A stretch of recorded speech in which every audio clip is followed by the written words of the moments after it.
নমস্কাৰ, মোৰ এটা মিনি ব্লগলৈ আপোনালোক সকলোকে স্বাগতম। আৰু এতিয়া আহিছোঁ মই নামঘৰলৈ। আৰু আজি আমাৰ নামঘৰত আছে শতবাৰ্ষিক অনুষ্ঠান। আৰু আমাৰ নামঘৰে আজি 100 বছৰ অতিক্ৰম কৰিলে। আৰু ইয়াৰ পৰিৱেশটো চাওকচোন আপোনালোকে, ইমানেই সুন্দৰ হৈছে আৰু ইমানেই মনোমোহা পৰিৱেশ হৈছে, সঁচাই বৰ আচৰিত ধুনীয়া লাগিছে।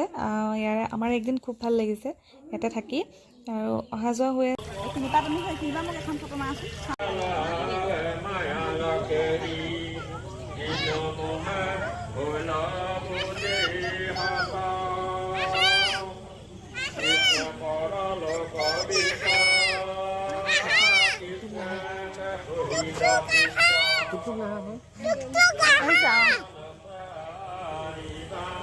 আহিলা